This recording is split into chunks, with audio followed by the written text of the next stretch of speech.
somebody that's been of help for me is Marcus Aurelius. I mean, so he's a great Stoic philosopher, but he was also the Roman Empire. He runs the whole Roman Empire. He's the last and perhaps the greatest of the 5 good emperors. And he said something that you have to really let it reverberate inside of you, because it really he said many things. If you read his the meditation, he was chatty kind of. Yeah. Thank God. Yes. Well, the meditations aren't written to anybody else. They're actually written to him. Yeah, they're written to himself. Wow. So he's doing a spiritual practice, and this is a practice you can do, by the way, and it starts to work. Mm-hmm. But one of the things he wrote to himself, he said, "It's possible to be happy even in a palace." Right, and that's so interesting, because you think the last sentence is going to be even in a prison or even in a desert island or something, right? Desert island, and it's like, nope, it's possible to be happy even in a palace, and it's like there's a way in which all those things that are catchy but don't have depth, we can learn, and we can help each other. Thich Nhat Hanh said the next Buddha is actually the Sangha, the community, right? We can learn to discern through all of that and get to that where we can find that vertical, such that we can leap into the sky. I love that, man. I love that feeling when you're stuck, you're painted into a corner, that you can still leap into the sky. There's a way to find fascinating reciprocal opening. There's a way, and let's be clear. I mean, you have Marcus Aurelius on one. I'm not saying I have criticisms of Stoicism, but Marcus Aurelius is an emperor. Epictetus is a slave. The two poles and they're both saying you can do this. They're both saying at the extremes, you can find this.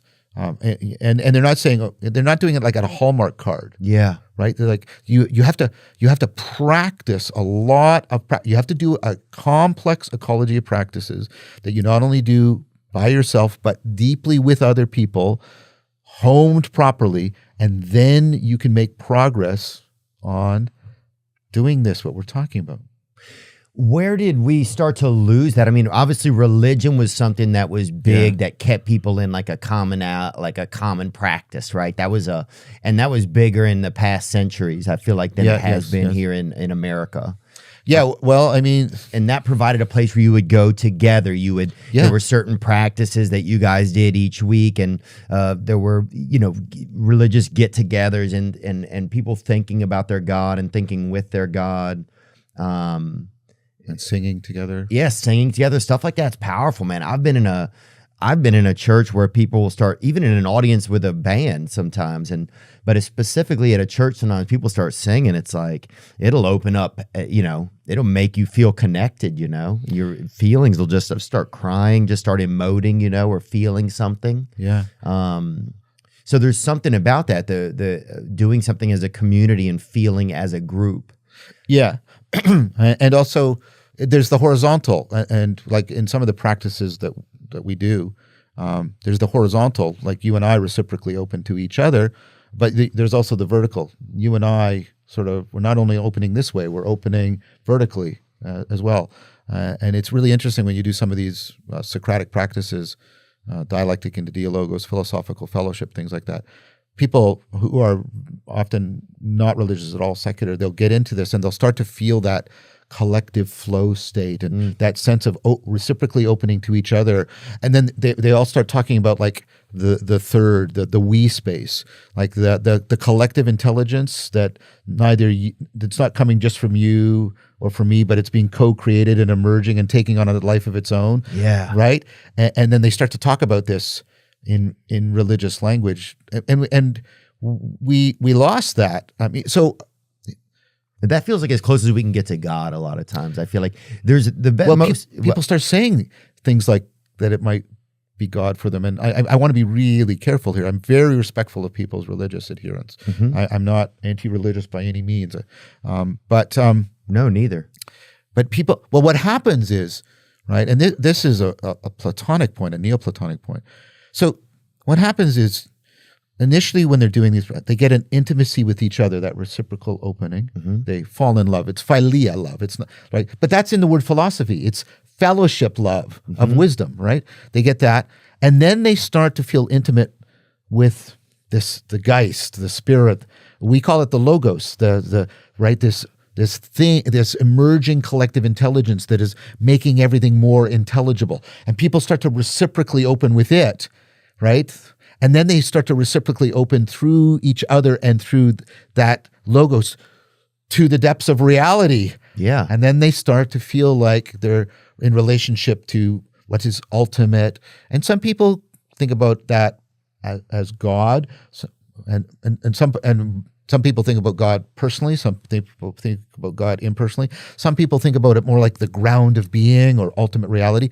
But what everybody starts, well, all the people that talk this way, what they're doing is they're trying to express a connection to something that's profoundly, transformatively real and meaningful. And we have a word for that. It's sacred to them. Now, and there's a deep connection between having a sacred canopy and the cultivation of wisdom. So another thing I'll ask my students, where do you go for information? Without thinking, they hold up their smartphones because we're all cyborgs now, right? And I say, where do you go for knowledge? And they'll sort of like, oh, well, science, the university, but Grandpa. Something, Grandma. Right? But then I'll say, and this is where it's really interesting, where do you go for wisdom? And there's an anxious silence. Now, if you'd ask people that 200 years ago, they'd say, oh, my church, my temple, my mosque, my sangha. Those answers don't come out. Occasionally, very rarely, somebody will say, like, my church, but they'll say it kind of like, but not really. And what's happened is, it's the largest growing demographic are the nuns, the NONESs. They have no official religious identity. Now, that doesn't mean they're overwhelmingly atheists. Most of them are spiritual but not religious, or seekers, or they have weird supernatural beliefs. But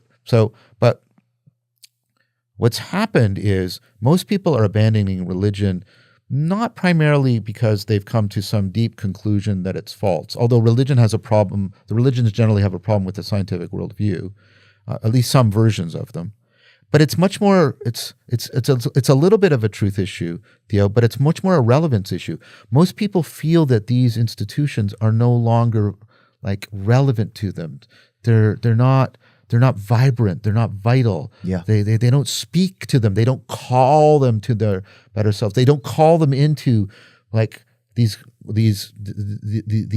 experiences. And in fact, the ecology of practices has generally withered, and we've tended to emphasize like giving each other propositions and reciting them to each other, as opposed to this complex set of rituals and ecologies of practices. So yeah, we lost, and I'm not nostalgic. You can put this on my tombstone. Neither nostalgia nor utopia. Okay. I'm not nostalgic. I'm not saying we need to go back. Right. No, we're just looking at it. Right, we're looking at it. But when we lost that sacred canopy, we lost a lot. You know, Nietzsche said it really well. He said he runs into the marketplace, the madman, and he doesn't confront Christians. He confronts the atheists who are all sort of tittering about the death of God. And he said, "You don't know what." And Nietzsche's the guy who pronounces the death of God. So he's not there to argue against them as atheists. He said, "You don't realize what you've done. You've taken a sponge and you've wiped out the sky, right? You've unchained us. Like we're forever falling. We have to become worthy of this. We like killing God. We have not." Like, to put it in affective terms, we have not grieved to the depths we need to, and in a healthy way, in order to be worthy of that. That's what he's basically saying. Well, yeah, it's like when you take that type of thing away, right? I mean, and then you take away the religion of the family, right? Like a lot of families have devolved. You see a lot of single parent families. Both parents have to work. You know, the kids are being raised by by their smartphones and by whatever first thing that can get to them. And then you take away also, there was a time like in the 90s where like everything kind of like, and this is a smaller version, but everything is like, you can watch or consume whatever you want when you want it. Yeah. There used to be like shared. networks. Shared experiences. They were called networks for a reason, right? Yes, we were networked that's a good together. point. Yeah. We would all watch a show, and then we would go out in the street and like impersonate the characters from it. Yep. We would like you were excited as soon as the show was over, especially in the summer because it was still light outside. We'd go outside and like impersonate our favorite acts from it. We'd all laugh and have like a shared experience. Whereas now everybody It's fragmented. Yeah, everybody's just like watching whatever when they want. It's all separate. You don't really feel a connection. I think that's profoundly right. That's what I meant earlier about how popular culture used to have a religious religio, to bind together. It used to do that, and now we've even lost that dimension.